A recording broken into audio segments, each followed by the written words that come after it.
from last week. WrestleMania 5, Eddie Alvarez and Jeremy Stevens, two warriors in that ring. And obviously we know the storyline there. Eddie Alvarez was the hometown hero. He fought in front of 17,000 at his hometown. Jeremy Stevens was the better man. The first two rounds, very close. Stevens turned it on in round 3. Got 2 knockdowns and got the big win. And Sean and Chris, I mean, it was an incredible night. There were so many knockdowns traded in so many different fights.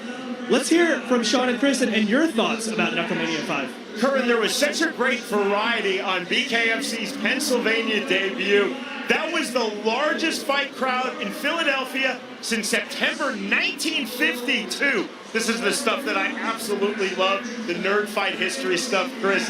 That fight, September 1952 in Philadelphia, was Rocky Marciano versus Jersey Joe Walcott, won all the way forward to January 25th, 2025, and Knucklemania 5 delivered. On this card, we had our opening bout, which went the distance, 7 total knockdowns. We had a fight ended in disqualification. We had intense TKOs and 5 bouts with the knockout finish. In the featherweight division, Travis Thompson versus Zach Canal. Look at that left uppercut by Travis. Such a veteran. He had his opponent out on his feet. Still hit him a more time. Then you got Brandon Myers, a veteran, waited for the right time, exploded with that nut. So you understand if you land one shot and bare knuckle that magnitude, you're putting somebody down. Another big knockout. Kane Tomlinson Jr. Fast hands, explosive, powerful, put his opponent down. This was a great fight. Garbolino, you're really going to watch all the greatness. All he did was avoid all kinds of punches, land that big one, and that's all she wrote. And the fight for the BKFC heavyweight world title, Ben Rothwell versus Mick Terrell. If Ben Rothwell can lean back and transfer weight and land that right hand, he's knocking anybody in the world out. Powerful, big, strong. He is going to be a problem for anybody. Not often, Chris, that we have multiple candidates for not just knockout of the night, but knockout of the year in BKFC. So many good fights. It was unbelievably entertaining to watch. Usually you have 12 fights, maybe there's 1 or 2 not so great ones. Every fight was unbelievably good on that card. And Chris, you know this from your outstanding career in MMA with the UFC, in bare knuckle with BKFC, in professional boxing. Something happens when the opening bout of the night is phenomenal. Itsubaba Luize, 5 knockdowns. Brian McDowell, 2 knockdowns and went the distance. Unanimous decision win for Itsubaba Luize. Full credit to both Baba Luize and McDowell, but that set the tone for the night. Every fighter on that BKFC Knucklemania 5 card was watching the opening bout, and the momentum continued to build from bout 1. Sean, it's contagious. When somebody gets out there and starts throwing punches like that, you kind of get inspired. You're like, I can do that, I can do this. You get into it, and you want to put on a show like that. It's competitiveness. Like, you have to go out there and put on a great show. And it can be the opposite. You get on there, a lackluster first fight, it can set the tone the wrong way. These guys came out there, put on the line. That's the first time we've had that be the fight of the night, but it was well-deserved. I mean, when people get up off the canvas, show that much heart, I absolutely love that. And Curran, also what Chris Ludland and I love, as the BKFC keeps on rolling. The week before Philly, we were in California. The week after, we're here at Mohegan Sun, one of the best fight venues in the world. That's the beauty of it, right? The energy keeps rolling. And Sean, let me ask you this. We know that Knucklemania 1 was in 2021, and we've seen the evolution and the growth, and that all culminated with last week, Knucklemania 5. It was one of the biggest combat sports cards of all time, and certainly in Philadelphia. Sean, you've been around this game for so long. Let me ask your thoughts. How has Knucklemania as a franchise continued to grow and evolve? It certainly has. You know, Knucklemania 1, that main event was Paige Van Zandt coming from the UFC in her BKFC debut. Britain Hart winning the unanimous decision, but it built. You know, there have been stages. Stage number 1 was card number 1, June 2nd, 2018, BKFC 1, Cheyenne, Wyoming. The next stage was Knucklemania 1. You see the introduction of fighters like Mike Perry. Fighters coming into this sport from the UFC, from professional boxing, such as Austin Trout, a former WBO 154-pound world champion. It continues to grow. Chris, you were on that front wave of UFC greats coming into BKFC.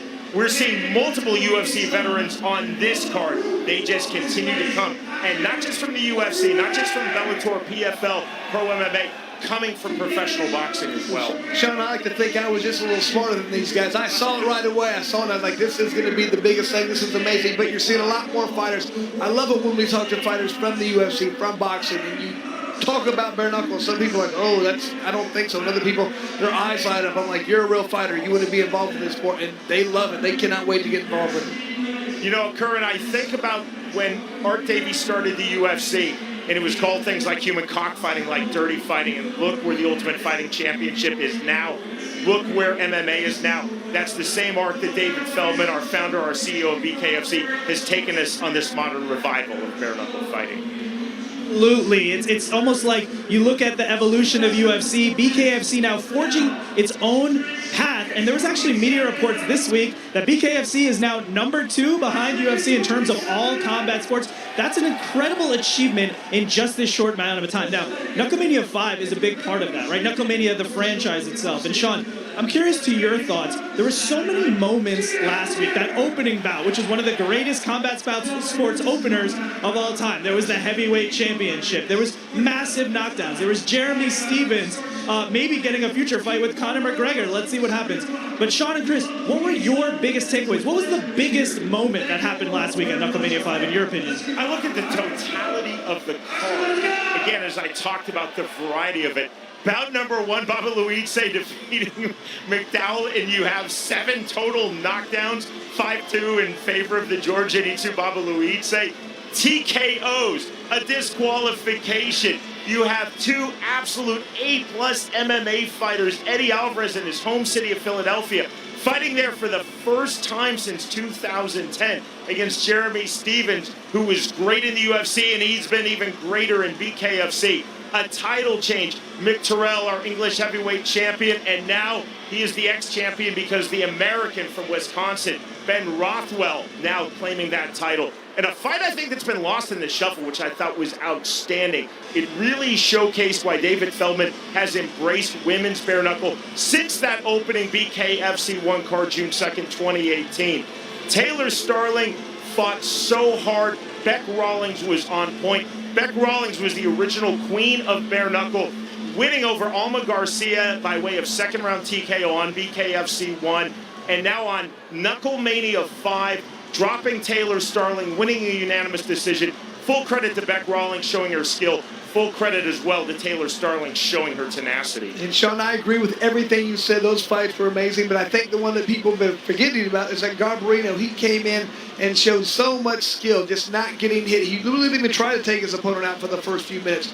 Duck, moved, and just showed his ability to not get hit. That's impressive. And then when the time was right, he landed that big right hand, knocked his opponent out. That guy could be a problem for a lot of people in that weight class. Absolutely. It was an absolutely stacked card last week, stacked card this week, and we're going to keep the energy going next week. We're going across the pond to Newcastle, United Kingdom. You see it there. Thompson versus Boardman at the top, and then Jardine versus Shields. This is going down. BKFC, Newcastle, just 1 week away. I can't wait for that one. And let's check out our top 4 presented by Blackout Coffee. Sean and Chris, take us through it. So current from Mohegan Sun in New England to the north of England. Next Saturday night, we will be in Newcastle. Chris, our main event for the BKFC UK Cruiserweight title, Carl Thompson versus Rob Boardman. Another great card. I really love what I've seen from Lewis Keane. He's going against McCarthy. That's going to be amazing. Paul Cook, always tough, always dangerous, always fun to watch. Brogan, I mean, last card we put on in England, I thought that was our best. This one, it's a very good card as well, Sean. I mean, just keep getting better. So, Sean and Chris, let me ask you this. We know about the BKFC expansion, right? And now this expansion into the UK. We know all the other regions that BKFC has been. Bulgaria, Spain. We've seen BKFC everywhere. Mexico, Canada. I could keep going on and on. And we're going to keep going to more and more places. But let me ask you this. What do you think this event means in Newcastle for that overall expansion plan for BKFC? Well, Chris, I think you'll agree. When we're in BKFC UK, we have fighters from the United Kingdom, so my wife's English, I know these things. England, Wales, Scotland, Northern Ireland, as well as the Republic of Ireland. But we get fighters from Europe as well. We get Spaniards, we get fighters from France, from Germany, from the Czech Republic. We go into Central Europe and Eastern Europe. Fighters that haven't necessarily been able to get on cards for Bare Knuckle Fighting Championship in the United States, just simply because of logistics, are finding an opportunity to fight on these BKFC United Kingdom cards. Sean, it's like you said, there's so many different places. I know we were watching, and they're like, we got fighters from 7 countries here, 8 countries. Every card we put on, there's people from all over the world fighting over there. It's just shows how interested people are in BKFC. And we talked about the global expansion, Curran. So BKFC already talking about expanding even further. A lot of discussions about nations like Italy, like South Africa, going into South America. This is a global sport. You know, we so often reference the rise of mixed martial arts from 30 years ago. We're on that exact same path, that exact same trajectory. It starts as one thing and it grows to something much, much bigger very quickly. I agree with what you're saying. We're on the same path. I think the trajectory is a little bit faster, though. It's happening at a more rapid rate. I was there early days of UFC. I think we're much faster. We saw the growth in Spain, and that actually had huge effects in terms of the fans watching it, the fighters that got to participate. It was an incredible event in Marbella last year. So let me ask you this, Sean. We know that we're going to Italy. What do you think that will do for Italy and BKFC and combat sports, for not just the fans, but as you guys pointed out, the athletes that can now compete in BKFC and an opportunity they didn't have in the past? You know, it really energizes not just the fan base, but the fight culture in these countries. Chris, you and I knew we were onto something when we arrived in Costa del Sol, the southern coast of Spain, flew into Malaga, then over to Marbella, and we're seeing billboards, fight posters. We're walking by pubs. We just walked by, we didn't go in. And you're seeing banners for Bare Knuckle Fighting Championship. So it excites the community. The gyms, the local promotions, the managers, the fighters, the trainers are talking about it. That's what we will see in Italy. We've already experienced that in Bulgaria, in the United Kingdom, in Mexico, in Canada. Certainly we saw it last October in Spain, and that's why, as a company, we are so excited with BKFC Current about this global expansion. Every time we go to a new nation, that opens up everything. It opens up the fans, it opens up the sponsors, it opens up the gyms, and it opens up the fighters. I think the rise of BKFC helps out because the way the UFC and MMA has expanded throughout the globe, it's became a global sport, and so I think people are seeing what we're doing like, man, that's like UFC, except a better version of it. Some people think that, and so they get there, they see what they like, and they love our sport. It's fast, it's high pace, it's a lot of action, there's a lot of hard shows, so I think people are loving what they're doing on the international level. Well, that's where we've been. A lot of global expansion to come, including next week. Let's talk a little bit about tonight. Here in Mohegan Sun, we have an absolutely electric main event. I'm really looking forward to this one. Sean and Chris, break this one down for me. What do the fans have to look forward to tonight in our main event? 165 pounds is absolutely stacked. Our champion, Austin Trout, watching at home live tonight in New Mexico, certainly will be paying very close attention to this bout. We're not calling it a title eliminator, but the winner of our main event, Julian Lane versus Cameron Van Camp, certainly one would think is taking a big step towards a potential world title shot. We talked about the opening of our broadcast, Chris, this being that quintessential crossroads fight. It really is massively important to both men. I mean, Julian Lane's been around for a long time. He's been so good, so talented, knows how to do bare knuckle better than almost anybody. You can see here against former Olympian, former world champ Anguilla, just controlling the range. He understands you can't sit there and trade the entire time. He hits, he moves. That's what this is about. Hit and don't get hit. He will bang, but he will move as well. He's not going to sit there and take unnecessary shots. There's that intelligence. There's that movement. Understanding the sport has been key to him. He understands this more than anybody in many ways because he's fought so many times in bare knuckle. Now when it comes to Cameron Van Camp, he's not going to sit there and try and bang. He doesn't want to bang it out with you. He wants to be smart. He wants to hit and don't get hit. Look at the movement. Waiting, just backing up, tagging his opponent. He gets inside, he wants to time. He's a very smart, very technical fighter. Continues to land hard shots, but he's going to do it when he wants to, not when you want to. That is his name of the game. Hit and don't get hit, just like we talked about with Julian Lane. That intelligence, that understanding, but man, he can put some damage on you. Does a great job. He feels like this is his time. He's only had 3 fights, but he's ready to go in there and get in the rankings and try and get that title. That is our main event, which has amazing storylines, as you just heard there. But also, our co-main event is absolutely fascinating. It's the BKFC debut of Brennan Ward, and I can't wait to see him. I've seen him in everywhere, other promotion in combat sports. He's finally making his BKFC debut. Very, very exciting. He's going to be taking on tough James Dennis, who has 2 recent knockout wins. So he's going to be tested immediately when entering BKFC. Guys, what do you think about this one? Brennan Ward, when we were both in Bellator, he was fighting first at 185, then at 170. I was the play-by-play commentator. He was one of my favorite people, not just fighters, but people. Outside of the cage, inside of the cage, he brings that same energy now to the BKFC ring. 26 career pro MMA bouts for Brennan Ward. He has gone the distance just once. He has massive power. So again, he was an 85er and then a 170 in MMA. He is settling in at 175 for this his BKFC debut. He knows he has power. Also, full belief in his power and with both hands is James Dennis. James Dennis comes in 2-1 in BKFC. He's won his last 2 fights. He said the pressure is on Brennan Ward. He's the known fighter.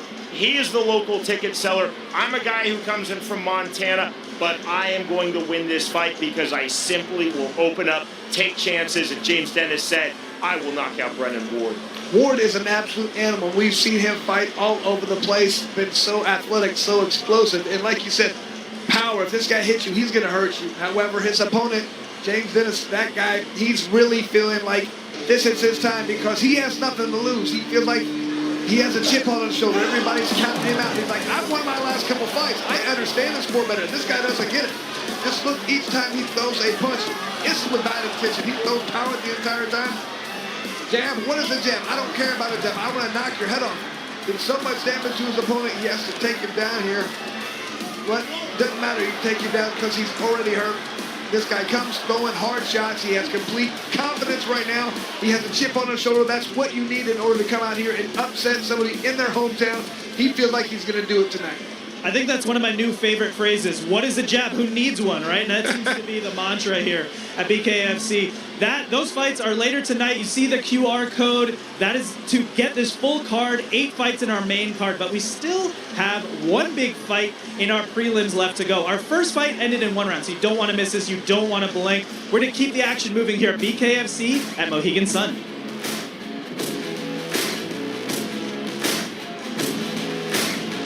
Get ready! What was that? Am I the only one who doesn't get it? Hey, get a grip. You got this. This is weird. Yeah, college is weird and stressful and exciting I and... meant you. Ooh, spicy. I like you already. Okay, so what? You have the answers? Do you just...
And across the ring, his opponent, fighting out of the blue corner. Tonight he wears white and black.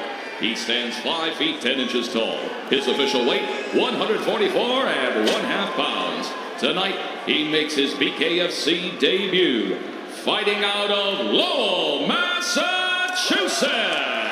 Here is Jared Lennon. And our referee in charge of the action, Kevin McDonald. Jared Lennon told us if Jacob Kreidel starts quickly, I will start landing counters. If he starts tentatively, then I will work my in and out motion. Sporting touch of hands. Round number 1. Forward off from scratch for Jared Lennon. He's in the white trunks. Black trunks for Jacob Kreidel. And then a half-time on the right hand. There is a stagger weak fight on. Big right hands on the inside from Jacob Kreidel. Counter left hook. Both fighters throwing big in the pocket. So much energy. This is exactly what Lennon said he did not want to do. Trade in the pocket. Now both fighters down, and that is ruled a knockdown of Kreidel is recorded by Lennon. Here's the mandatory 8 count from Kevin McDonald given to Jacob Kreidel. Step here. Kreidel popped up very quick. I don't think he's hurt badly, but Lennon might go for the knockout immediately. Lennon heavy on the feint, again to the inside. Short right hand down from Kreidel. Good defensive tie-up from Lennon to get the separation from McDonald. Wide open here in round number 1. Big shots to the canvas goes Lennon. Nope, call it Ruled a slip by Kevin McDonald. Jared Lennon cut, corner of his right brow. 60 seconds remaining, round number 1. These guys are all over the place, Sean, falling down a lot. They have to get their legs underneath them, calm down a little bit. There was a 1-3 hard on the jab, then hook entry from Lennon. Mouthpiece out. Give it back to Jared Lennon, right back in. Overhand left to get into the clinch, almost a side headlock position by Kreidel. There's the separation for McDonald. 35 seconds remaining in round number 1. Huge overhand left lands from Lennon. That landed very clean, but took very well by Kreidel. Right hands again, wide open swings from Lennon. Wide open swings from Kreidel, hook to the body, and that body shot drops Jacob Kreidel. I think it was the left hand upstairs that really did the damage. The body shot landed, but man, 7. so many hard punches being thrown by these guys. Step toward me. Step back. Kreidel Step to the showing right. a lot of toughness. Step to the left. Knuckle up. The bell, the end of round number 1. And you can see the referee really doing his due diligence, trying to make sure Kreidel was okay to continue to fight. He knew he took a hard shot to the head, as well as a good body shot. Although Jared Lennon told us emphatically in our fighter meeting, I do not want to get stuck in the pocket trading punches. He was outstanding in the pocket trading punches. Sean, sometimes when you have a fight, you think, oh, this is what I'm going to do. I'm going to have a game plan, but that goes out the window as soon as somebody throws a punch. And here's a couple of those inside shots that were being landed. And here's a second. You're going to see the good left hand up to the body. Then he comes to one upstairs. That's what did the damage. They both hurt. It was that headshot that put Kreidel down. Seconds out cold. Seconds down. Jared Lennon in his first ever round of any kind as a professional combat sports athlete.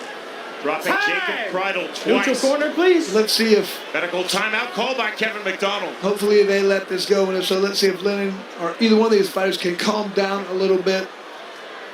Medical clearance from Dr. Michael Schwartz from the Mohegan Commission. Now round number 2. See the measuring in and out of Jacob Kreidel to start the second round. Kreidel to the inside.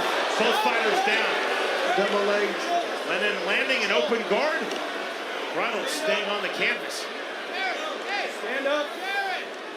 Good fight. All right. Watch it, guys. Jake Kreidel has had 10 pro MMA bouts. Off the canvas, right back to it. Ruled as a slip. Almost a side headlock position from Jared Lennon. On the turn. Lennon to the body, left hook. Knockdown number 3 of Jacob Kreidel. That body shot looks like where Kreidel kind of got hurt when he went to the ground earlier. Up at 6 is Jacob Kreidel. We are done! And victory in his BKFC debut for Jared Lennon. like Lennon did the smart thing and went to the body. We always talk about how effective that can be in bare knuckle. Crido obviously hurt him to the body. JJ.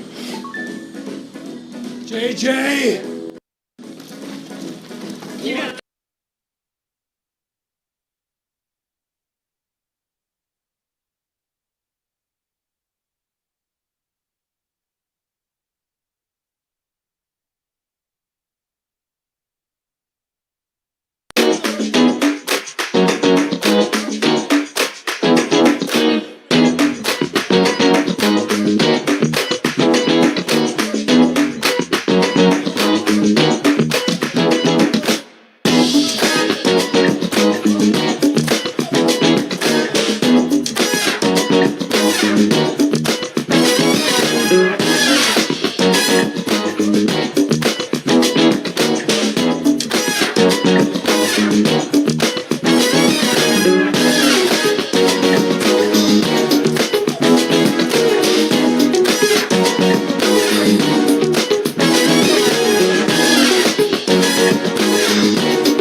For your winner by TKO, Jared Lennon. And a very good pro debut for Lennon. Look forward to watching this guy progress, get better with each fight. Jacob Crido showing his character, his heart. He definitely had his moments, and full credit to Jared Lennon in his BKFC debut. Walking through and avoiding some massive swings from Jacob Crido. 2 knockdowns in round number 1. Beautiful to the body for the finish in round 2. The winner by way of second round TKO, Jared Lennon defeats Jacob Crido.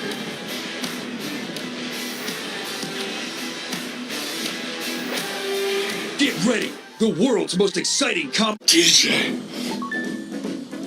JJ. You got this. Come on. Last 30 seconds. Love it, JJ. Turn it up. TJ! Leaning into the intensity. JJ. You know you put me down in the gutter. Don't watch out to be walking. JJ.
Championship, Iso Babaluidze. This is his BKFC debut.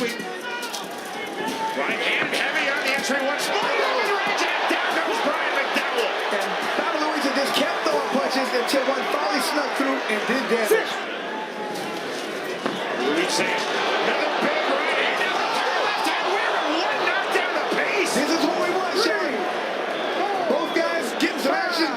Both guys getting knocked down. Brian McDowell entering 1-0 in BKFC. There's a big left hand on the entry. Huge right hand from Babaluidze.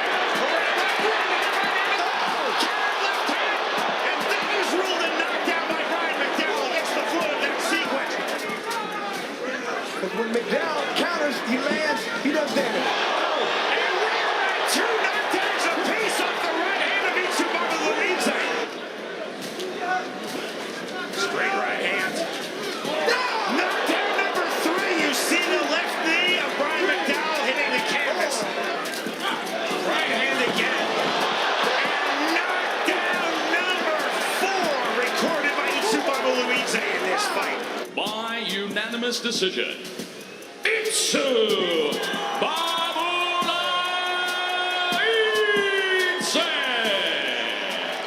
From Birmingham, Alabama, Logan Tucker fighting here in his home city, Philadelphia, Pennsylvania. Cody Russell now set for his bare-knuckle fighting championship debut. Stiff jab, huge swings, and there's the counter right hand from Russell. On the back pedal. Hard entry right hand, there's a big counter left hook. Down goes Logan Tucker. 3, 4. See the smear of blood across the face of Logan Tucker. Left hand, and that's ruled as knockdown number 2. Good refrain from Dave Braslow. 30 seconds remaining in the second round. Right hand, left hand, right hand from Russell. Big signal from Cody Russell. Knockdown number 3 of this fight. It's really been about the aggression of Tucker and the really crisp, hard counter striking of Cody Russell. I think he landed a good shot. Big shot.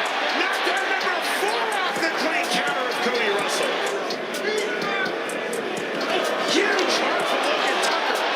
Big right hand. Knockdown number 5. And that's it. That's all she wrote. Is over. By KO, Cody Russell. This is the BKFC debut for Noah Norman. This is the bare knuckle fighting championship debut for Phil Caracappa. 120 remaining round number 1. We're at 135 pounds. Big swings, huge right hand. Caracappa can hit pile up. Hey, don't hit on the brake. That's the last warning. Don't hit on the brake. Trying to get his breath. He's trying to get his arms to come back. On the left hook from Caracappa. That left hand lands. Left hand right back for Phil Caracappa. And right back into the clinch for Caracappa. That's a disqualification. This fight is over. A disqualification. Phil Hitman Caracappa.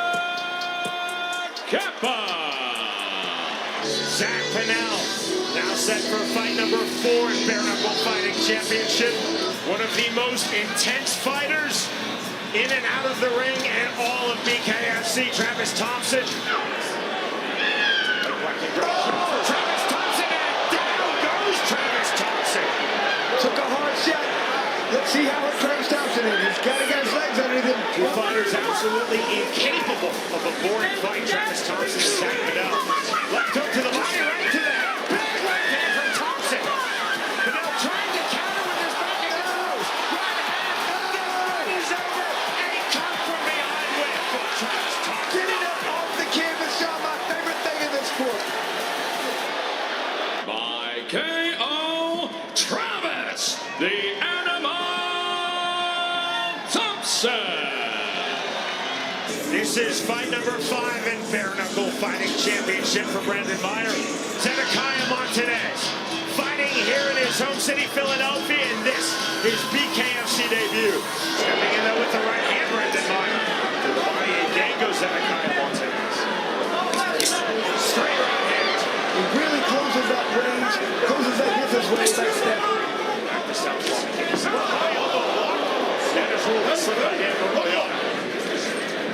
To the body from the level change. Montanez to the hand. On the right hand. We might be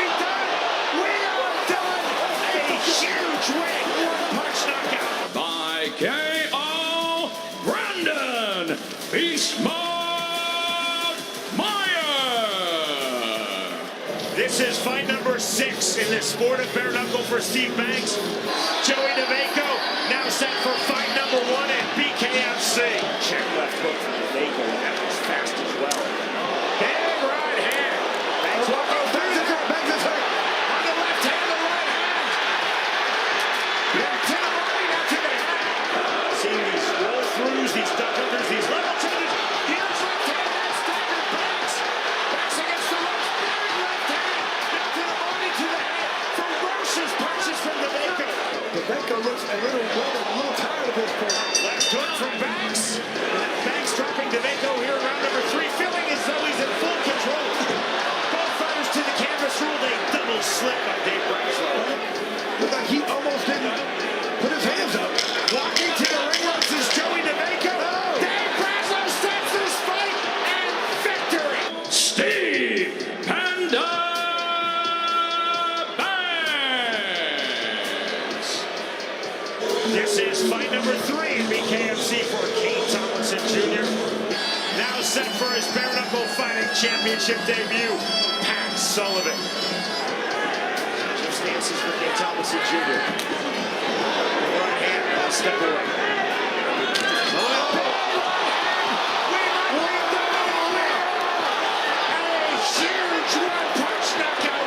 By KO, Kane K9 Tomlinson Jr.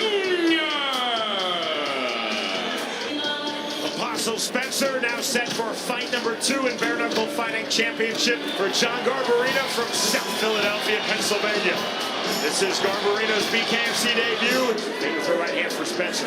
Garbarino, big right hand on the step in. Double change again. Big right hand left hook. Strong sequence for Garbarino. Just so slick right now is Garbarino.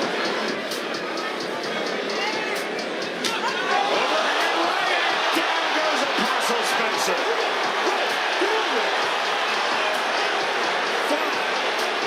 Apostle's hurt. I don't know if he's getting up.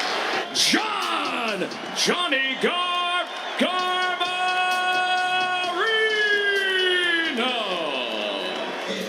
One of the biggest personalities in all of BKFC, Zach Kalman. This is fight number 2 in BKFC for Patrick Brady. Round number 1. Black and white trunks for Patrick Brady. Blue and white trunks for Zach Kalman. Fast start from Patrick Brady. There's the right hand on the left. Big right hands and down goes Zach Kalman off the right hand. Just overwhelming Zach Kalman with hard shots. Straight right hand. Huge shots now. Brady can see the finish line. Trying to reach it here in round number 1. Brandon Meyer taking a really close look. One-way traffic for Patrick Brady. Kalman's trying to time counters. Kalman might want to take a knee because they're going to stop this if he doesn't. Huge rights, left hands. An onslaught of punches and they continue. There's the stoppage. Just like that. By TKO, Patrick the Brick Brady. The Australian and original queen of bare knuckle, Beck Rawlings. This is fight number 8 in bare knuckle fighting championship for Taylor Starling. Straight right hand, counter right hand. That's fine.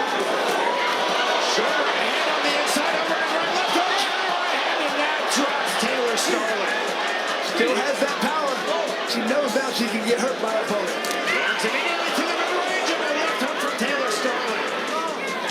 Big right hand. That was a perfect right hand. That did a lot of damage. Rawlings finding a home for that right hand early stages of this fight. Rowdy Back Rawlings. Ben Rothwell enters 3-0 in BKFC. Mick Terrell, the BKFC heavyweight world champion. Time in round number 1 Brazil.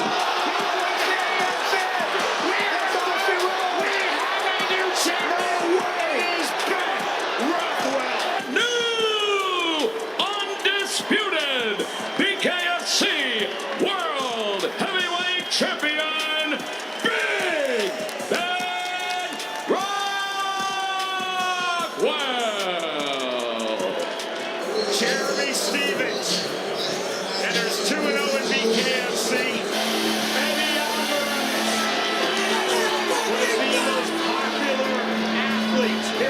Sun City, Philadelphia.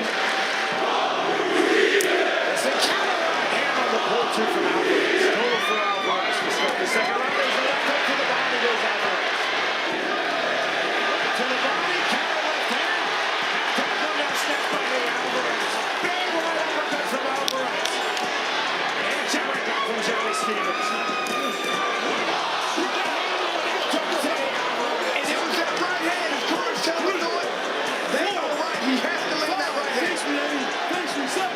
There's the mandatory 8 count. There's on the hook jab through the center circle right hand. Double jab 1-1-2 from Alvarez. Right hand again. Knockdown number 2 recorded by Jeremy Stevens. The right hand just keeps doing more damage. He's hurt. That right hand. This fight has been stopped. Jeremy Lil Heathen Stevens.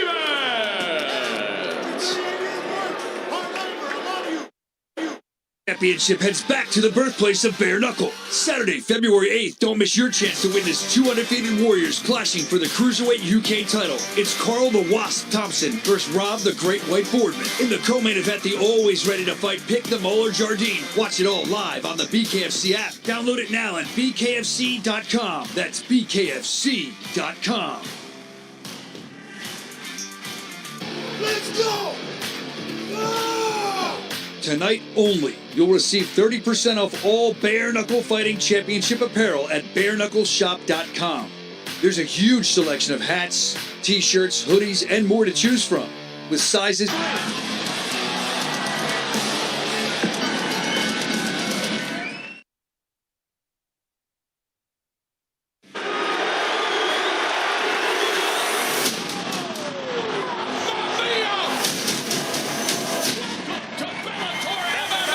Once known as the toughest tournament in sports, Unbelievable! Bellator MMA, as part of the PFL, is now regarded as the industry co-leader. We bring it championships home! Let's go! Over the past 15 years, Bellator has established a global footprint, holding 300-plus events and delivering some of MMA's most memorable moments.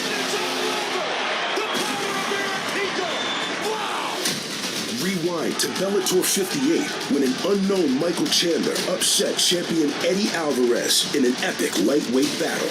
He hurt him bad. He's letting go. Alvarez in all sorts of trouble. A fight that most consider one of the greatest of all time. And we have a new champion. The fight of the year. Unbelievable performance by both fighters. It was in that moment that Bellator was launched into the mainstream, becoming a legitimate rival to the UFC. From there, the Bellator cage has traveled the world and become home to some of the sport's greatest highlights. Brought to you by the sport's greatest names. He is the best. Make no mistake. From legendary nights to million-dollar paydays, Bellator MMA has generated huge headlines, none bigger than when they joined forces with the Professional Fighters League in 2023. It is happening. This is all really happening. The Bellator Champion Series will consist of 8 total events. Each of those events will feature 2 world title fights and a #1 contender bout, which means that Bellator's star-studded roster will be on full display in 2024. The PFL and Bellator MMA, changing the game, one fight at a time.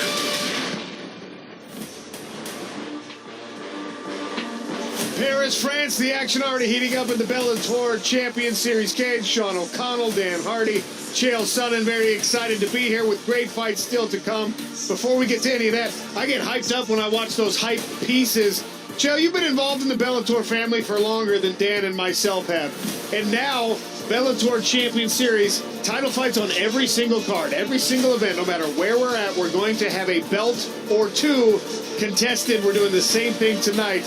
It's a new era. What kind of promise is that? You can't get that kind of a deal anywhere. The NFL can't give you something like that. 2 world title fights per card. Come on. There's a reason this arena is sold out. That's one of them right there. And Chael often says if you're going to be something in MMA, you got to be something unique. You got to be something different. In the PFL, we have the regular season playoff championship format. You hit the reset button and chase $1 million every single year. In Bellator Champion Series, yes, we've got title fights on every single card, but tonight, we have Patchy Mix, the best bantamweight in the world. We have Cedric Doumbé, one of the most incredible rising stars in the sport. We got a #1 contender bout between two hard-hitting middleweights. It really does feel like we're fulfilling the needs of Chael Sonnen and giving the fans something different. I agree. I mean, I kind of feel like Chael wrote the criteria for what the new Bellator Champion Series was going to be. We've got to deliver for the fans, and that's what we're doing. Patchy Mix defending his belt against an old rival, Magomedov. It's going to be a very, very interesting fight. Who can make the adjustments and come out on top this time around? And then, of course, co-main event, Cedric Doumbé. And that's not to mention the middleweight fight that's going to determine the next person to fight the champion, whoever that is, after Fabian steps in with Eblen. And by the way, for Doumbé, it is a prove-it fight. It is a prove-it night. Make no mistake, because of what happened in the last fight with the controversy at the end, this is a inflection point. This is a turning point of epic proportions, potentially, for Cedric Doumbé. Cedric feels he has a deal with the audience, and the deal is you come support me, I give you entertainment. Cedric went as far as to say, if I could redo it, I would have gotten knocked out just to deliver the kind of performance and finish that the fans want. That's the kind of pressure he, I feel, possibly unjustly is put on his shoulders. But either way, it's how he feels. He's an hour away from making that walk. It's not going to change now. And why Paris? Why France to have a huge event like this? Well, part of the reason is because the Bellator relationship with France is well established. In fact, when MMA was legalized in France, the first major promotion to touch down on Parisian soil was Bellator. A great night there, incredible fights, star turns, and the French fans, for the first time, got high-level mixed martial arts. They didn't have to cross the border to get it. And you know who was part of that? The fourth man on our broadcast crew tonight, Big John McCarthy. Big John, take us back. Take us back to what Bellator 248 was like in October of 2020. A global pandemic, the world just awakening from it. You were there. You know, I was lucky enough to be able to be part of that. And when Bellator decided to go to Paris, and you had everything that was happening, there was some people fighting back. And there was actually one small show that actually did the very first show the night before Bellator put their show on at the Accor. But it was a phenomenal night. The entire building was packed. The fighters came and they put on just an incredible show. The French fighters were fantastic. And it made for an incredibly special moment for the sport and for the country of France, since they had taken so long to finally legalize MMA. Big John, I want to get your thoughts on the co-main event, especially tonight, because I know that Mark Goddard, who refereed the Cedric Doumbé Baki Chamsudinov fight, he didn't want to be part of the story. That's not your job as a referee. You never wanted to be the star. You never wanted to be the conversation point after the fight. And he didn't like the fact that it was put on him, that it was on his plate, that he stopped that fight under those circumstances. And now we've got a situation where the margin for error is so slim for Cedric Doumbé. You can't have any controversy. You can't have any misunderstandings with the referee. What is he facing tonight?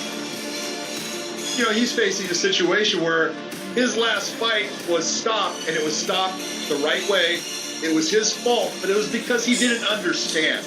And there's a lot of fighters out there that don't understand. That's why in the back, you know, Chael and Dan will tell you, and you know, I would go back there and talk to all of you and sit there and say, okay, and I would go over things to the point that I bored the hell out of you. But it was to make sure that you understood. If I said, look, if you break a finger, you break a toe, you do something like that, you want to continue on this fight, I will let you stay in the fight. Do not stop and show me. If you do that, you're asking me to stop the fight, and I must stop the fight. Well, that's basically what happened with Mark, with basically a splinter in the toe. Was Cedric said, hey, can I get this out of my toe? Mark can't do that for him. It was something that happened somewhere in the fight. So Mark says, no, you got to fight on. And then when he stopped again and said, hey, I got this problem, you got to take care of it. That's why Mark stopped it. Mark did absolutely nothing wrong. It was the right call. It's just not possible. I have to correct you on one thing. Whenever you talk to Dan and myself, we were not bored. Chael said you did bore him. Chael said you did bore him when you would come back from the rules.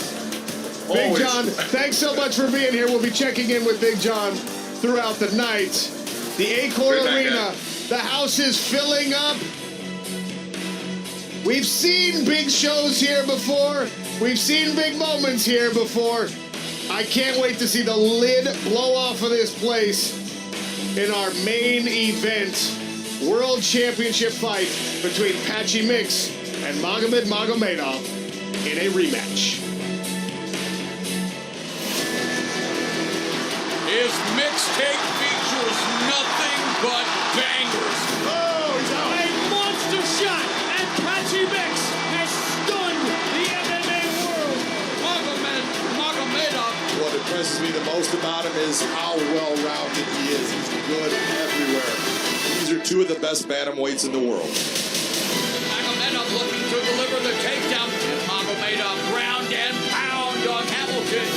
Patchy Mix, his submission game is just outstanding. And the master of the back take takes Pettis' back and makes him pay. I'm just looking right down the barrel at Magomed Magomedov. I'm the only man to finish him. Patchy Mix has put Magomed Magomedov to sleep.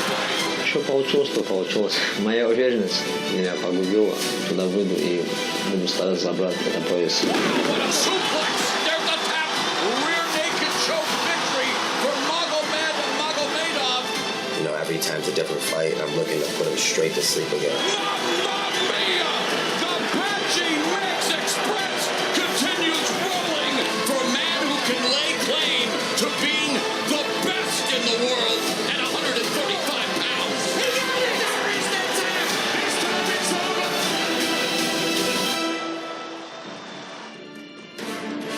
All right, Dan, Chael, I want you guys to help me set the stage for this main event because it is a rematch.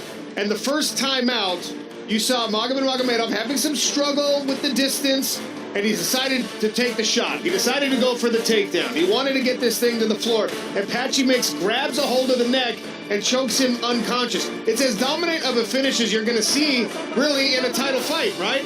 So now, who is the onus on to make the performance better? I mean, it can't just be Magomedov has to avoid this mistake, but Patchy Mix, what's the motivation when you already dominated this guy?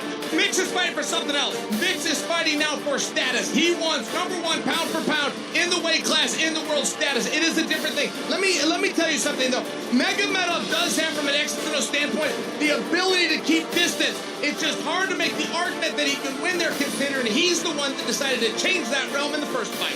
And there's Patchy Mix arriving at the Acor Arena, and he's got something that everybody here tonight wants. A Bellator belt around his shoulder. We'll see Patchy Mix and Magomed Magomedov in our main event tonight. Enough talking. Let's get to the walking. The moment of truth. The first fight on our main card. Archie Colgan and Thibaut Gouti. The undefeated American against the French veteran. A catch-weight bout of 158 pounds. Thibaut Gouti did miss weight.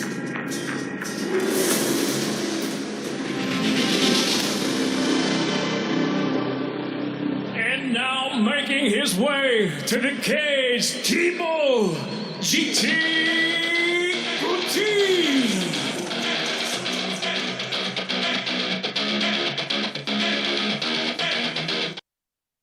Big play coming up for the offense. Third goal from the 2-yard line.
now, here's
Gentlemen, good evening and welcome to Paris, France. The Professional Fighters League presents Bellator Champion Series. Tonight here inside Accor Arena, we begin with lightweight set for 3 5-minute rounds. Introducing the blue corner.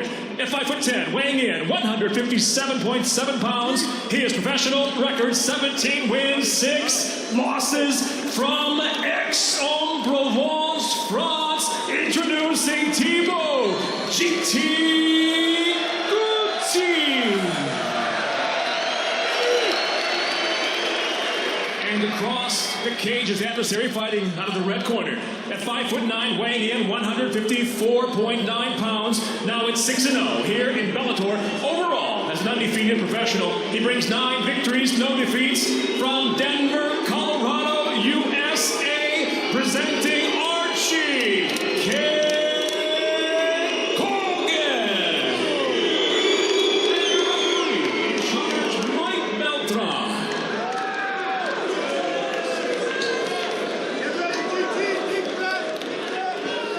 Archie Colgan in the black trunks, Thibaut Guti in the white. 9 pro victories and 0 losses for Colgan, but Guti, all right, gentlemen, double first that round. experience. Will that be a factor tonight?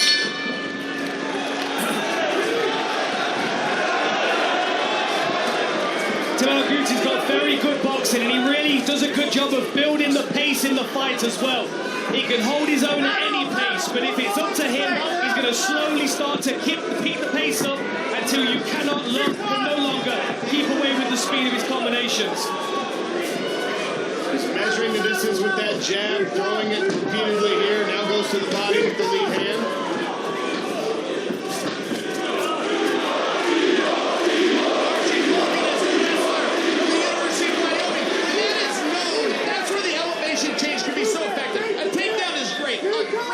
Takedown is even better, at least to open up the shots with your hands. I really like how Archie is dropping that elevation, and there he goes for a big double.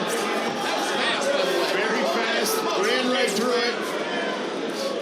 Guti back to the feet, but he's got to open the hands of the former Big 12 champion, Archie Colgan. He's got to keep those hands separated, otherwise he's going to be dealing with this body lock the whole time.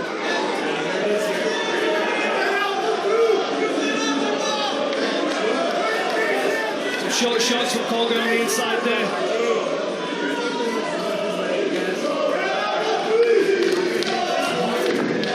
Nice sweep with that lead leg.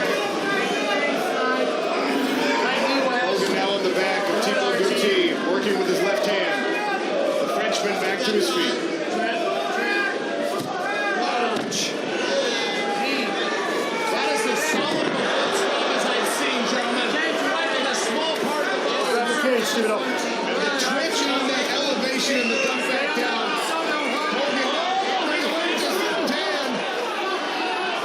taking some damage here. He really is. He really is. I think it might be hard for our audience to see, but the angle we're at, some of these are getting through. The referee is getting real good in this position. Ortiz still fighting. Beltran looking on very closely. Repeated hammering left hands from Archie Colgan. And Guti's going to have to get off his knees. Guti's trying to scramble. The crowd are getting behind him, trying to rally him. But he's got that tight waist control. He's going to struggle to get free here. Through his own uppercut. The fans like it. But Timo Guti's got to get his left leg underneath him. Out of Colgan's control. Very smart by Colgan. What he's looking to do there is get the shoulders on the ground. Another way to look at it is the head. The guy's head's on the fence. He can get his shoulders. He can start to climb up, and you can flatten him out a little bit. You can use that fence like a tag team partner to help hold him down. Guti trying to lock Colgan down now. With that head control of his own. That's the side control. Guti's going to need to use the fence here. And you can see Colgan dragging his legs off the fence when he gets an opportunity. Because he can feel that. There he goes again, turns him away from the fence.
He's still in there, Tom. His warrior-like attitude. Stayed on his feet. Couldn't come down from some of them body shots. Final round, here we go. They started to take the toll, them body shots.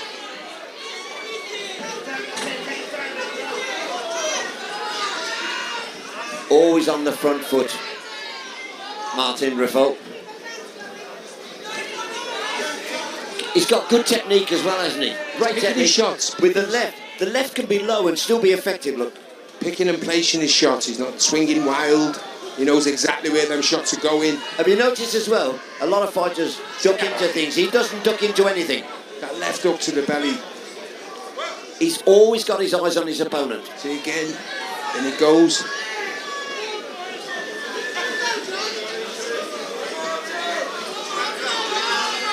The point I was making is a lot of fighters throw a punch, and as they're throwing it, they duck out of everything else. He doesn't. No, he knows exactly where he's throwing them shots. That's my point, exactly. He's moving with his feet, too. He comes forward again on that front foot. Oh. He looks out on his feet, Johnny Lawson. Eventually punched the fight out of him, Tom. Yeah. But you know, as a fighter, you're losing, you know. Yeah. And he's trying everything. He's, you know, he's still in there, throwing away, but nothing of any substance. And there we go with Rafael again with that left hook. Looks fresh as well, Rafael. Even Johnny's shots are a bit like not any conviction in it. He looks like he's done 10 rounds, so not because he's gassed out, just them body shots. The body shots have debilitated slowly but him. surely took it. It's all or nothing now. Out of him.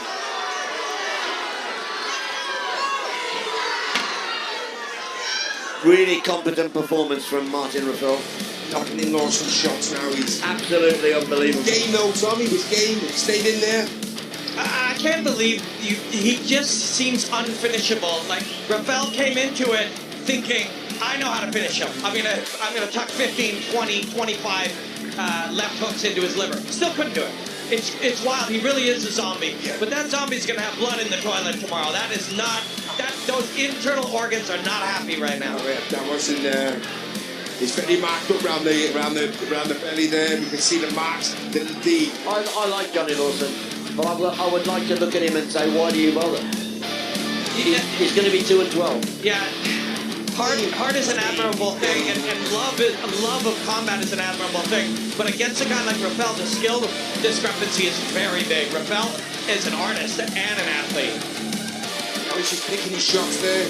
Look, body shot, head shot, body, head, body. Well, let's cross to our ring announcer, Lance Murdoch, for the verdict.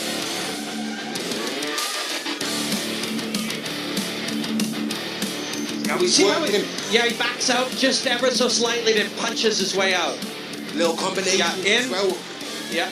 It's where his feet are. You don't see his feet from this angle. You'll see him here. Watch his feet. Watch his feet. He'll bounce out, punch, and then just pick go out, circle. Body punches, shot, yeah. Moving his feet, circling around, still punching on his way, backing up. Skill. There you go. Enjoyed that. Let's go to Lance now. Okay, ladies and gents, after another epic clash, we consult the judges' scorecards. I can tell you it's a unanimous decision. To the blue corner, Martin Reffel!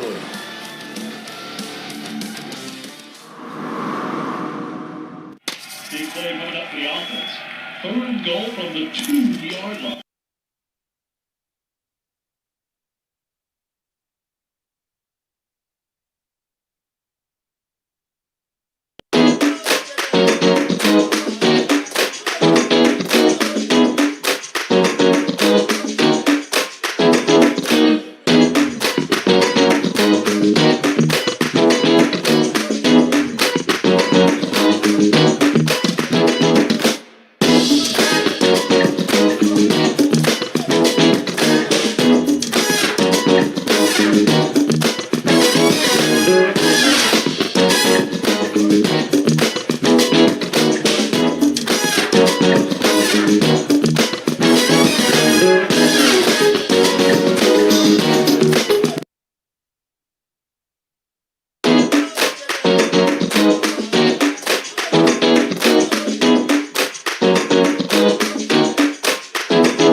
Bradley Scott is absolutely shed weight like you wouldn't believe, Bradley Scott.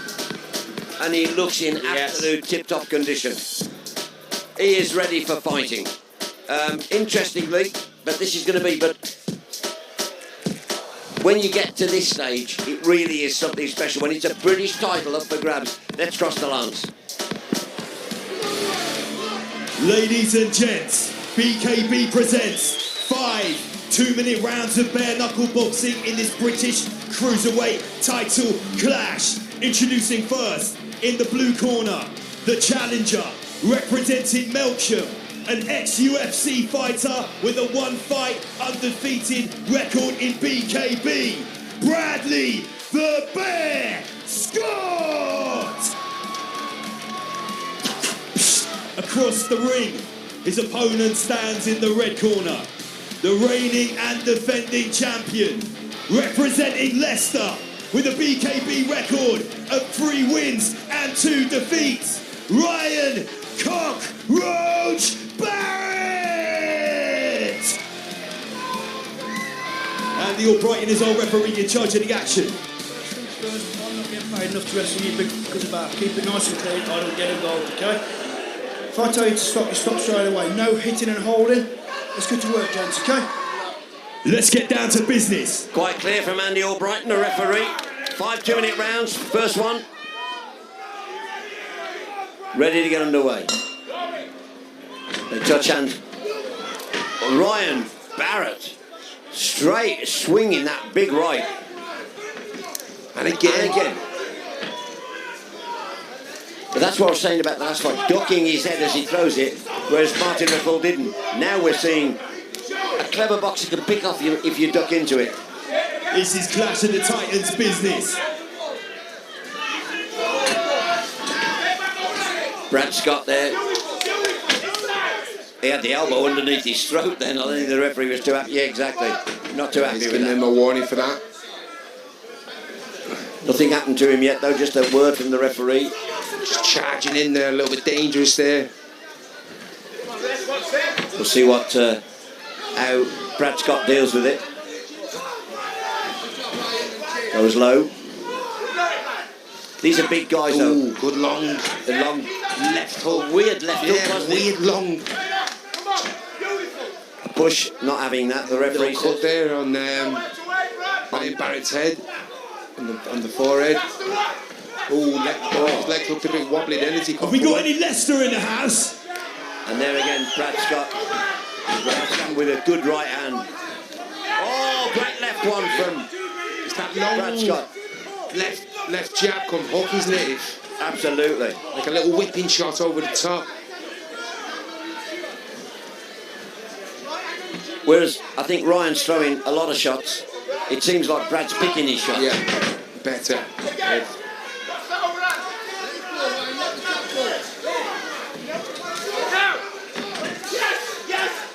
Okay, here we go. Brad Scott works the body. Yeah, works the body. Again. And the referee, good round. The whole first round. 2 judges went blue. One says an even round.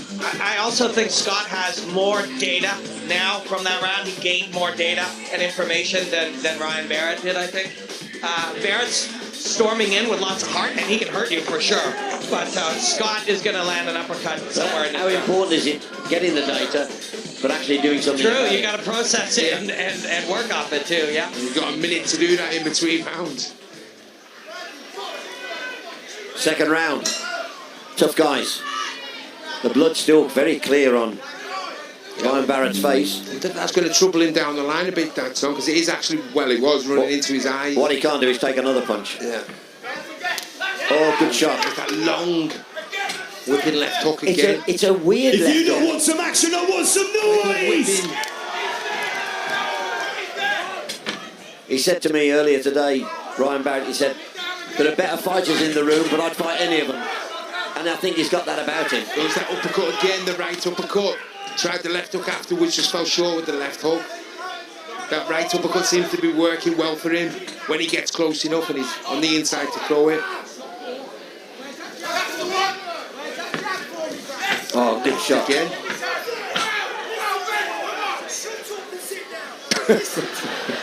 Referee's taking.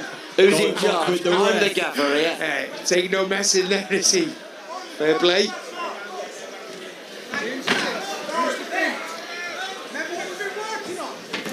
Oh, straight through from Scott.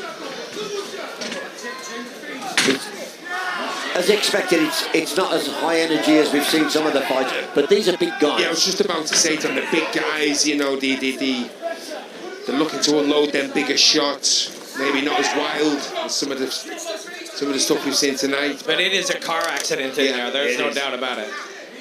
As they try and look for that big punch, as all big guys do. Switching to southpaw, trying to open Barrett up from the southpaw stance. Not having too much success, but I like a boxer who switches. yeah, I mean, you got to know what you're doing, though, Tom. Sometimes fighters can switch and it's good night. Yeah. Straight through again.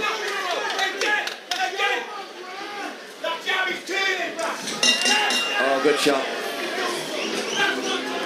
More good stuff for Prescott. His corner's shouting, the jab's killing him, and it's not wrong. No, the jab, and it's not too many. You know, just a dozen of them in a fight, in a round is key. If he overuses it, he's gonna get countered on it too. He's using it just right.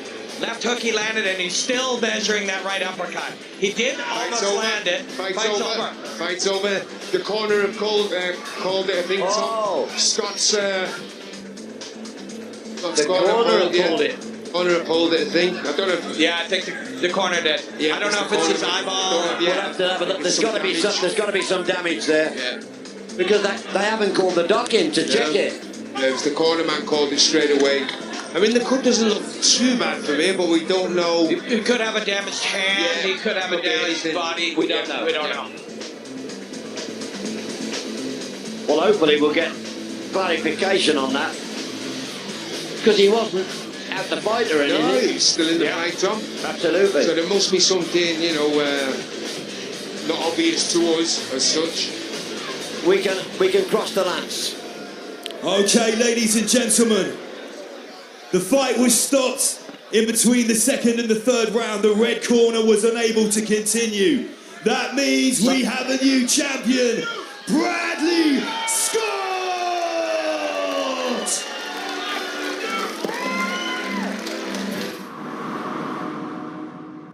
Big play coming up for the offense. Third and goal from the 2-yard line. And off to Williams, straight up the middle, and he stopped for no gain. Yeah, it's tough sledding, Bob. Field conditions are wet and sloppy. Offense hurries to the line. QBC. Up the middle. He's pushing. He's pushing. He's pushing.